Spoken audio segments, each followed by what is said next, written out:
আজকে আমি কি রান্নার জন্য আয়োজন রেডি করলাম সেটাও দেখাবো এবং রান্নাও দেখাবো। তো এখানে আলু ম্যাশ করে নিয়েছি, কারণ আজকে আলু ঘাঁটি রান্না করব। আর এই যে মাছ, তার সাথে কিন্তু মশলাগুলো রেডি করে নিয়েছি। তো পুরো ভিডিওটার সঙ্গে থাকুন আর দেখুন আমার মাছ দিয়ে আলু ঘাঁটি রান্না। তো এখানে এই যে আদা জিরা সবগুলো বাটা হয়ে গিয়েছে। তারপরে মাটির চুলাতে কিন্তু রান্নাটা করব। কড়াই উঠে দিয়েছি, তেল দিয়ে দিলাম। আর এখন উপকরণগুলো দিয়ে দেবো। তো দিয়ে দিলাম শুকনো মরিচ, পেঁয়াজ ঝুড়ি দিয়ে দিলাম। এরপরে যেটা দেবো সেটা হলো রসুন দিয়ে দিলাম। তারপরে দিয়ে দিচ্ছি এই যে তেজপাত আর গোটা মশলাগুলো দিয়ে দিলাম। এরপরে কিন্তু ভাজা শুরু করে দিলাম আর লাল করে একটু ভেজে নেব। এই পর্যায়ে দেখেন লাল করে ভাজা হয়ে গেছে। এখন আমি দিয়ে দেব মানে আদা বাটাটা পরে দিয়ে দিলাম। আগে দিলে কিন্তু লেগে যাওয়ায় কড়াইতে তেমনভাবে পেঁয়াজগুলো ভাজা হয় না, তো সেজন্য পরে দিলাম আদা বাটা। আর দুটো টমেটো দিয়েছি। টমেটো দেওয়ার পরে যে মশলাগুলো কিন্তু একদম আমার কষানো রেডি হয়ে গেল। এটা সাইডে রেখে দিলাম। দেওয়ার পরে কিন্তু আমি এখন তাওয়াতে মাছ ভাজতে দিয়ে দিলাম। আর আমি আলু ঘাঁটি রান্না করলে কিন্তু মাছগুলো আগে ভেজে নিই, সেজন্য ভেজতে দিয়ে দিলাম। আর মাছগুলো কিন্তু আমার যে ভাজা হয়ে গিয়েছে। তো এখন আমি উঠাই নিচ্ছি।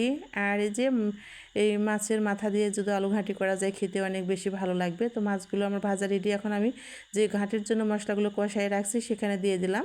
দেওয়ার পরে কিন্তু এখন এই যে আমি মশলার সঙ্গে এখন মাছগুলো কিন্তু কষানো শুরু করে দিলাম।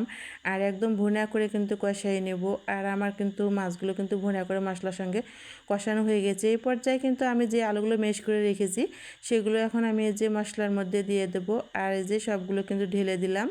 দেওয়ার পরে কিন্তু আবারও কষানো শুরু করে দিলাম নাড়াচাড়া করে। আর এই মাছ দিয়ে আলু ঘাঁটিটা বিশেষ করে খেতে অনেক বেশি ভালো লাগবে।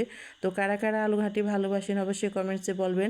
আমরা কিন্তু ভীষণ আলু ঘাঁটি লাভার, আমাদের অনেক বেশি খেতে ভালো লাগে। আর আলু ঘাঁটিটা আমাদের অনেক বেশি ফেভারিট একটা তরকারি। তো এই যে এই পর্যায়ে কথার কথা আমার আলু ঘাঁটিটা ঝটপট কিন্তু রান্না কমপ্লিট হয়ে গেল। চুলা থেকে নামিয়ে নিলাম। এখন আমার বাসায় বানানো ভাজা মশলার গুঁড়াগুলো উপরে ছড়িয়ে দিলাম। আর এই আমার বাসায় বানানো ভাজা মশলার গুঁড়া উপরে ছড়িয়ে দিলে কিন্তু এই তরকারির স্বাদটা দ্বিগুণ বাড়িয়ে যায়। তো এখন আমার এই যে রান্নার রেডি। তো এখন আমি এই যে বাটিতে করে উঠাই নেব। আর একটু নাড়াচাড়া করে নিলাম, মশলাগুলো ভাজা যেহেতু দিয়েছিলাম উপরে ছড়িয়ে। তারপরে বাটিতে উঠানো শুরু করে দিলাম। আর বাটি ভর্তি করে কিন্তু আমার আলু ঘাঁটিগুলো উঠাই নিলাম। যেহেতু কড়াই ভর্তি আলু ঘাঁটি রান্না করেছি সেজন্য একটা বাটিতে ধরে নিই। কিছু আলু ঘাঁটি কড়াইতে কিন্তু রয়ে গিয়েছে, এই যে এটা আরেকটা বাটিতে ঢেলে নেব। তো অনেক লোভনীয় হয়েছে আলু ঘাঁটি রান্না করা। আর আমার আলু ঘাঁটির রেসিপি যদি আপনাদের ভালো লাগে লাইক কমেন্ট শেয়ার করে পাশে থাকবেন। আর যে দেখেন কতটাই লোভনীয় আলু ঘন্ট রান্না।